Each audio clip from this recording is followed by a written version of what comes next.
Hey everyone, welcome to the Eat to Win show where sports nutrition meets peak performance. Get ready for expert insights, real stories, and tips to help you win with every meal. Let's dive in.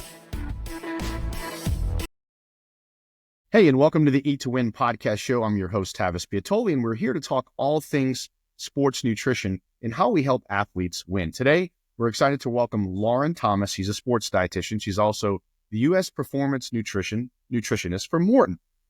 She specializes in fueling strategies for endurance athletes and has incredible insights into cutting-edge technology and topics like sodium bicarbohydrate supplementation, which I've used this before with athletes. I absolutely love it. There is a place where sodium bicarb can be incredibly effective, and I'm excited to learn more what Lauren has to say. Also, we're going to talk a little bit about carbohydrate fueling, right? So we're in this world where people just demonize carbs. They think carbs are the evil devil, and I disagree. And I know when we're talking performance, there's going to be a really important place. So I'm excited to learn more about that. So Lauren, let's dive into this podcast. Let's kind of learn about the science around performance optimization. How are you doing today? I'm doing great. Thanks for asking. Thanks for as we were talking offline, you're in DC, right? So I'm in New Orleans. I'm like, I love DC. One of my favorite trips to DC, I got on one of those little scooters that you can rent and just kind of travel around. And the worst thing I did was I was looking at my phone, listening to my GPS, and then I almost lost control, almost went flying. And I was like, probably not a good idea to look at a phone GPS while you're on these little things. Yeah. All right. Let's kind of dive in. I'm excited to learn a little bit more about what you have to say. First of all, what inspired you to kind of focus on the endurance athlete, especially endurance athlete nutrition and the team at Maurten? Yeah. So I actually grew up a gymnast and a springboard diver. So I was not an endurance athlete, more power and just very different fueling, just completely different approach. And then when I got out of college and finished my diving career, I started running and I realized that this was a completely different game in terms of how I was needing to fuel and that feeling that you can get when you're just totally out of energy. And I was like, there's something here. I need to learn more about this, just self-serving, honestly. And then I got hooked on this whole endurance fueling world and the sports nutrition behind it. I just found fascinating that something that you can do can help your performance so much. Is that kind of how, I guess your career path, because a lot of people ask, as dietitian, how did you figure out how to choose your career path? Is that kind of what led you being an athlete and wanting to kind of get into sports nutrition? Exactly. Yeah, exactly. It was more just personal experience of realizing that food made such a difference in how I felt and wanting to learn more. And then I realized I'm spending all of my time reading about nutrition and it can actually be a career. Yeah, no, it's fun. It really is. And it's good to hear about your path. Now, sodium bicarb, I know that's one of the topics we talked about. It's been around for a very long time, right? And a lot of people still, if you say that in the athlete space, it doesn't get the attention of the creatines of the world, the protein powders. But can you explain how it works as a buffer for endurance athletes and just kind of what it is? Yeah, absolutely. Yeah, as you said, it's been around for so many, 40 plus years of research behind it. And, it's one of the International Olympic Committee's 5 really performance enhancing supplements that we can trust, but it's really not utilized that often because of the potential gastrointestinal side effects there. So I think, what's been very interesting is seeing how we can almost open up this window of being able to utilize sodium bicarb without having to run to the bathroom. So for those of, us who aren't maybe as aware of what sodium bicarbonate does, it's a buffer, right? So essentially what it's going to do is as we're doing high intensity exercise, we're going to be building up that acidity in our muscles, right? A lot of us have felt that burning feeling before in those higher pushes, higher intensity anaerobic efforts. And those hydrogen ions that are building up in there, what sodium bicarbonate can do is help pull those out of the muscle and balance out the pH so you can sustain a higher, intensity and higher level of effort for longer while just buffering out some of that acidity. So again, it's a great, product. However, because of, that CO2 creation, when it hits the stomach acid, it can get a bit of a challenge for people. So I think that's, there's been so much promise with this supplement, but oftentimes in application it gets lost. Yeah, no, you're right. A lot of the research I've read is watch out for the GI system. And what people might not realize is many of us have sodium bicarb maybe sitting in our refrigerator in baking soda. And so if you need to go to the bathroom, it's probably not a good idea. If you struggle to just don't go get baking soda and start going, this is going to help me go. it's probably going to cause some issues. Exactly. You guys, Maurten has created really a solution to kind of address the GI system from what I've seen, and really with your product of sodium bicarb that's associated with those issues. Can you tell us about those innovations? What makes it unique, and how do they improve the tolerance in the gut? Absolutely. What's going on at Maurten is essentially trying to solve problems through innovation, and education, of course, but saying, well, this is an issue. We know the supplement works, but a lot of times it leads to this performance paradox of not really being able to work for the long term. So what Maurten has done is essentially use their hydrogel technology, which is what is found in our carbohydrate-based products, which, just quick intro to hydrogel is it essentially acts like a sponge. So it's a 3D matrix that is often used in the pharmaceutical industry. And it's created by fibers that are from seaweed and apples, fibers in nature that kind of create this sponge-like structure that soaks up the carbohydrate and then delivers it smoothly and quickly through the stomach. So in our carbohydrate products, the hydrogel masks the carbohydrates and takes them, but in our sodium bicarbonate, essentially the same idea. It's going to be the transporter. So that 3D sponge, for lack of better words, is going to encapsulate the sodium bicarbonate, the baking soda, like you mentioned, and carry it through smoother and protected from that stomach acid. So it's more of a transport system than it is anything else. It's still sodium bicarbonate at the end of the day. It's going to be encapsulated in a carbohydrate-rich sponge, for lack of better words, to take it through. Again, just being able to access that and have it go through our stomach smoother and quicker. That sounds so much better than the stuff I've used in the past where literally before they had this technology, 10, 15 years ago, I was working with a high-performance Olympic track sprinter. She was probably the 5th fastest lady in the world. And we used sodium bicarb. And it was basically a very small fraction of baking soda, just enough based on the science to say this much. I forgot the dosage at the time. Mix in a carbohydrate beverage. That way it's easier to deliver or deliver a little bit faster. But there was no product like this. So it's good to have technology and obviously gels that people can use. Now, I guess a lot of people are going to want to know, all right, well, that's great, but how much can I use? What's the dosage? So what is the timing of this? What is the dosage? How much should someone use of sodium bicarbonate? And is there a certain type of athlete that would benefit the most from this supplement?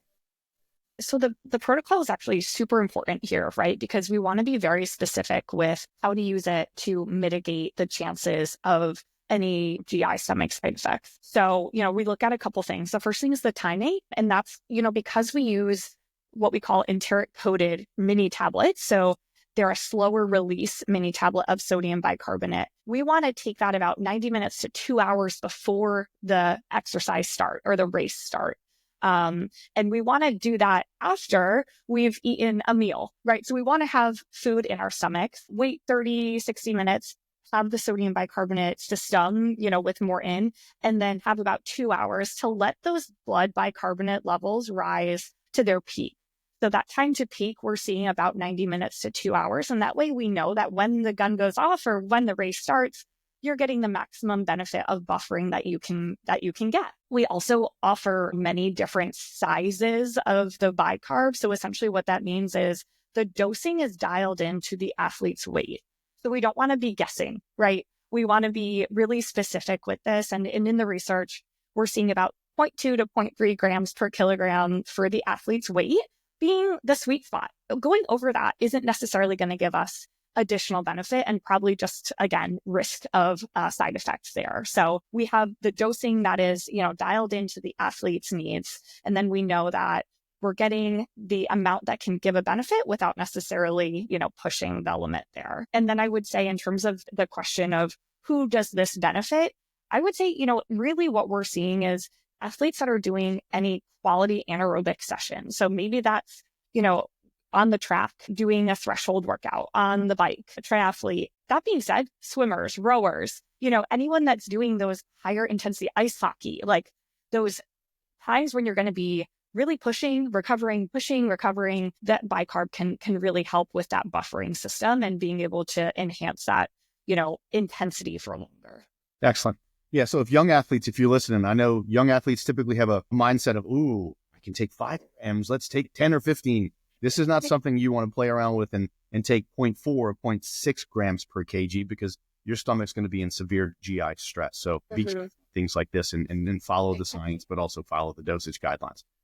Last question on sodium bicarb, recent studies suggest that it benefits activities, like you said, up to 60 minutes, maybe 90 minutes and things like that, or just that high performance. The rower, I have a 13-year-old that plays club volleyball, which probably not going to be pushing sodium bicarb yet to that, but it's a stop and go.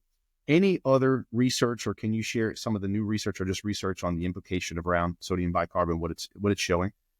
Yeah, absolutely. So I think, the traditional view of sodium bicarbonate is sprinters, right? It's 12 minutes or less activity.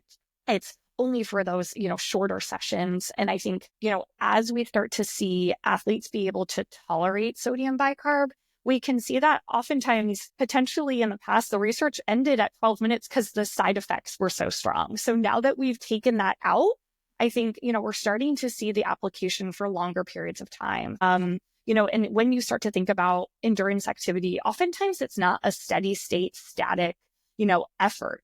There's surges, there's climbs, there's race tactics, and these are going to be increasing the intensity and backing off and increasing the intensity and backing off. So I think, it really offers some insight there of, hey, sodium bicarbonate can actually be utilized in a 2-hour race. Maybe it's a half marathon. Maybe, we have a lot of our full marathoners, our Tour de France riders, they're doing longer distance, but because there's those pushes and surges that they are going to build up that acidity, the bicarbonate could be useful. We have some, again, like you mentioned, some research recently. There was a 60-minute time trial on a bike showing about 1.5% benefit using the sodium bicarbonate in the performance. And, again, we have lots of anecdotal evidence from those longer distance endurance. So I think it's a fun time to be in the research world and in the science world, because I think we're going to be learning more about how the application can be utilized.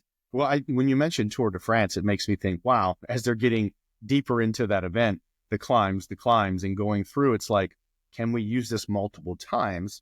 Obviously there's places where you probably would recommend someone use that, but as they're grueling through an hour and they got, a few hours left, do they use it again and again? It's like, I don't know how that would actually work for that type of athlete. That's not the traditional rower. That's maybe an hour, they're done. And the Tour de France riders got a couple of hours of just, and I think that's probably the most challenging event of any sport in the entire world. Unbelievable demands from the body there, right? And I think what's also interesting is because our sodium bicarbonate is longer release, it's actually the bicarbonate levels in the blood are staying elevated for 6-8+ hours. So we have some wiggle room here of that window to utilize in endurance exercise. So again, I think it's just, we're learning about the application for these different types of sports. Gotcha. Okay. Let's take a short little break as we pause for our sponsor break. Stay with us as we take a little bit of a short break. You're listening to Tavis Piatoli with the Eat to Win podcast. Liquid Fuel is a new sports and hydration product formulated by a sports dietitian to give athletes the edge to train and compete longer. It contains the low glycemic carbohydrate platinose, designed to keep blood sugar levels more stable to provide energy for 3 to 4 hours without the blood sugar crash seen in other leading sports drinks. Its unique 4-part electrolyte formula includes 50% of your daily magnesium need to optimize muscle function. Liquid Fuel is naturally sweetened, along with no artificial ingredients or colors.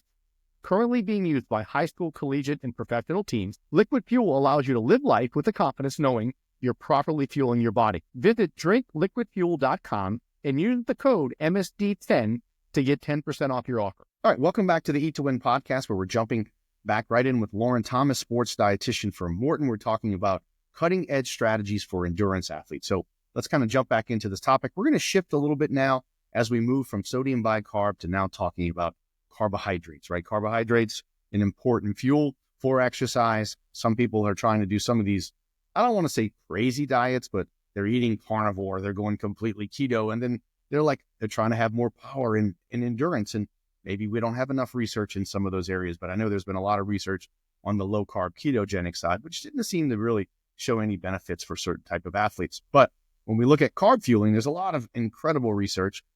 Carb fueling is critical, right? We know that, Lauren, and you guys have products and things that are going to help with that. But why is there such a gap between what's recommended in the literature and what athletes practice? Yeah, I think it's mixed, right? When you look at the literature for endurance exercise, the recommendations during activity of, over 2.5 hours is up to 90 grams of carbohydrates per hour. And that can be a lot for an athlete who isn't used to fueling regularly. And then I think there's a lot of noise, like you said, in terms of, do I need carbohydrates? The media, just like the mixed messaging that can come can be a really confusing times. Athletes, then they might try fueling and their stomach hurts and then they don't do it again, right? So I think we kind of get into this gray zone of, I know I need to, but I don't feel good when I do it. But do I even need to? And there's just a lot of confusion. I think, again, the other thing is just we want an athlete to feel good when they're fueling. And if the needs are here, but they're only taking in, just a little bit, they might be hesitant to move up in that fueling strategy if their stomach doesn't handle it well. Yeah. And you guys have this hydrogel technology, or it's basically a delivery service of carbohydrate. Explain a little bit about how that works, why it was created, why it's been so effective at kind of mitigating some of the GI issues. Yeah. So again, athlete first, right? How do we solve this problem of athletes, requiring 90 grams of carb per hour when they're doing really longer endurance exercise, but only being able to tolerate 30 grams, right? So how do we get that gap filled? And Maurten has come through with a pharmaceutical industry approach, like you said, the hydrogel that can carry those carbohydrates through the stomach quicker and easier with a faster kind of gastric emptying, which essentially is meaning, hey, it's not going to sit in your stomach, right? It's going to kind of move through a little bit quicker. And then you're not going to have sloshing around, any of those GI side effects that runners, cyclists, triathletes, you name it, might have felt before. Really, we started with our drink mix, and that's our drink mix 320 that has 80 grams of carbohydrates in a 16-ounce bottle. Now that's a lot, right? Think of a typical sports drink of 6 to 8% carbohydrates. This is up to 14. And I think, it allows an athlete to get in a more concentrated amount of carbohydrates in a smaller, delivery system, the bottle. I think, again, Maurten's really just trying to make higher carbohydrate fueling more accessible to athletes. Yeah, and that's important. I mean, it's good to have, obviously, we know there's a lot of carbohydrate sources out there, but there's some that just don't really work for athletes. And I think it's important too for them to experiment during these practice and training sessions. So when you look at gut training for that higher carb intake, because you're recommending maybe 90 grams an hour as they're training, and maybe using a lower to help them kind of adjust, but is there a way for them to approach, like, let's say, gut training to help them reach that higher carbohydrate target? At first, it's starting small, right? You don't want to start right at 90 grams an hour. You want to start at 30. You want to see how that feels. You want to start during an easy run versus a harder, high intensity track workout, right? So really doing it step by step here and say, okay, I did a couple weeks at 30 grams. I felt good. Can we get it up to 45 grams an hour? And then once you nail that down, it's how does that feel when you're running up a hill? How does that feel when you're in the heat? How does that feel when you're, in a higher intensity session? So really training the gut is training it across different environments and training it up to the level, if not higher than the level that you might do on race day. So if you're used to getting in 90 grams, then you can feel confident knowing that in the marathon, you'll get in 80 grams and feel good. So it takes time. It's a commitment for sure. Yeah, I've talked to friends and I've had some clients over the years that they'll be going to the bathroom because they're like, oh, I tried something new the day of the race. And I'm like, oh, no, that's not the strategy we discussed. Why did you do that? And because they heard from another friend that did the race and that worked for them. And I'm like, oh, like you said, you got to adjust and acclimate. Just like you acclimate to heat, you got to acclimate to your nutrition as well. Carb loading. We get a lot of questions about that. And that's something that still people ask. Do I need a load? Should I load, especially depending on the race? But it's a tried and true strategy for some. Are there any best practices, for achieving optimal glycogen stores before a race?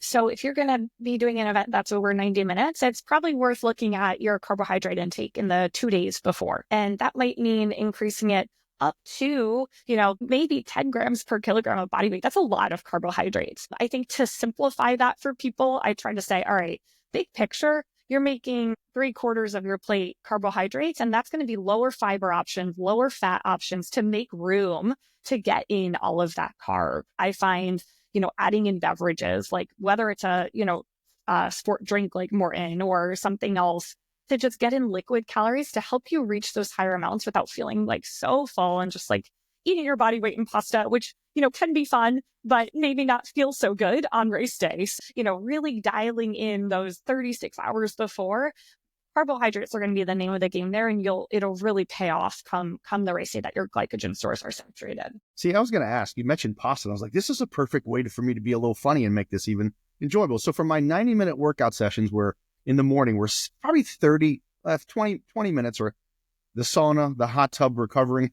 Sir, I guess I don't need a big, massive plate of pasta before I go to bed. No, Right. like you said, I love pasta. Like I was like, oh man, it gets demonized, and I'll have a little bit, but it's like like back in the day when I played high school football, I felt like I can eat all the pasta I wanted. Now I'm like almost 50 going, can't eat as much pasta as I used to because it's probably not going to go where it needs to go.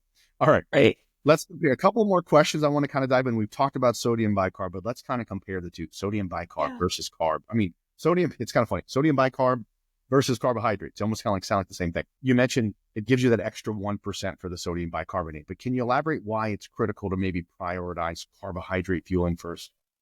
Yeah. So carbohydrates are energy, right? They're going to be the energy for the working muscle. And that is going to be your priority as an athlete, no matter what sport, what activity you're doing. And that's going to, be the name of the game for performance. Now, I like to think of it as gas in the car, right? We can't move the car if we don't have the gas, and the carbohydrates are the gas in the car. Now, I see the bicarbonate as the turbo, right? You need to have the baseline there before you can get up to the sodium bicarbonate. Now, even in the research, right, we're seeing 8 to 10% improvement with just carbohydrate fueling during a race. That's massive when you think about it, right? So that's going to be your priority as an athlete, no matter what. Once you nail that down, that extra 1%, 2% from sodium bicarbonate, yes, can be the layering in when appropriate in race day. So I think it's really differentiating the two of saying, how do I make sure my carbohydrate is nailed down? And then on those important race days or really quality workouts, maybe we're layering in some sodium bicarbonate for that extra 1% and better recovery. You mentioned the 1%, the 2%, and then the 10%. But if you go back, I thought the Summer Olympics was phenomenal. There was so many just good events, swimming and some of these others. But if you go back and you look at some of these races, track and field swim, some came down to those hundredths of a second or 10,000, whatever.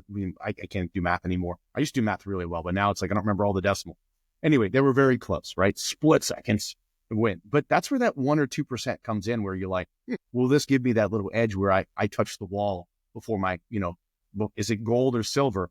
So that's where that 10% can be. For us, it might not be significant. Like if I play pickleball, if I win by 10%, it's not that big of a deal. But for someone for gold medal, that's a big deal. So I think they're looking for that edge, and that could be a way to get that. Advice to endurance athletes, right? So when you're looking, endurance athletes are always looking for advice. I'm actually presenting to tonight a group 2 runners just near the hometown. A friend of mine's like, can you talk about, just answer these questions? Sure, no problem. But what advice would you give endurance athletes looking to refine their fueling strategies for these longer events? Those that might be like, all right, I'm going to start going to longer events. So I want to go from a half marathon to a full. What advice would you maybe give them? So much, but I would say big picture, like zoom out from just during the activity and start to look at what are you doing before and what are you doing after? Because doesn't happen in a vacuum. And we need to make sure the carbohydrate intake through your meal before and your recovery meal is going to be solid enough to support your training. And that carbohydrate the needs are going to increase as your running mileage or intensity goes up, and maybe decrease as it goes down. So it's a, kind of a sliding scale there to start to be aware of that we have to adjust our carbohydrate intake to match what the demands on our body are. And that's what I would recommend to all athletes, all endurance athletes specifically of, hey, your long run days, you're going to need more carbohydrate before, during, after than maybe your rest day, right? So starting to look at that. You make a great point, because I think a lot of people like that nutrition periodization. People don't maybe always adjust their calorie needs for those longer output days. It's like, all right, you're driving the car an extra couple of miles or a couple of 100 miles. You got to put more fuel in it, but they might be trying to eat the same thing for a certain outcome. They want to lose weight and run, but I'm going 18 miles today instead of 6. You know, calories they need a lot more calories on those days, I would assume. Yeah. All right. Last question. Let's kind of close out with one takeaway, a call to action. If there's one key takeaway that you'd like our audience and kind of remember about fueling strategy for endurance athletes, and then where they, what would that be? And then also share more information about where they can connect with you and maybe reach out and learn more about the products that you guys have. Yeah, gosh, one takeaway. I would say it's learn your body and learn how you feel when you start to increase your fueling. Keep a training log, have some kind of way to jot down notes of how you feel when you fuel different ways and start to connect those and really learn how you respond to different products or different approaches to fueling. So then come race day or game day or whatever it is that you feel really confident in what you're doing and find a way to say, all right, how can I get closer to the carbohydrate needs that my body has? And so that would be kind of just a big takeaway. It's kind of simple, but I think sometimes looked over. And I would just direct people towards Maurten.com in terms of, a lot of our content is going to be there in terms of education. And that's my main role there is how do we educate an athlete to not only use the product, but understand why they're using it and what they can get out of it. So hopefully lots of educational resources on there. And we also have fuel guides. So it's, okay, I'm running a half marathon. How do I fuel for that? And they can pull that up and hopefully implement it and make it work for them. Awesome. This is great information. So we all have all of the information on where they can go to the website of the company and kind of learn more about the products that you have. I'm going to do something that you're not going to be aware of. I'm going to have what's called curveball questions. Just 2 questions, completely not related to anything we're talking about nutrition, right? Because that's fun, but people are like, all right, I'm getting bored. I'm saying that, but let's learn something about Lauren that we don't know about. I'm going to ask this first question because I love music more than probably most other things. If I can go back in life, I'd be a musician. If you could be the lead singer of any band, musician group today in the past, who would that be? That's a good question. Of any band, let's see. I would probably say I would be the lead singer of the Beatles. Yes. Okay. All right. Because I want to see this question because the answers I get are always like way all over the place. I'm looking going, all right, who's it going to be? Yeah. So, Lauren, you've been in practice for a while. You've been a sports dietitian for a while. What's the one, and this is a tough question, I think, because I know when I think about this, when people have answered this question, they're like, oh gosh, if you can go back to your younger self, based on what you've learned, what would you tell her? Like if there's one piece of advice you would give Lauren that was in college and before she's starting her career, is there anything you would tell yourself? That's hard. I would say, well, I guess, is the question related to sports nutrition and fueling or just general? Anything. Okay. You can be like, oh, I would have invested in Bitcoin back then. Yeah.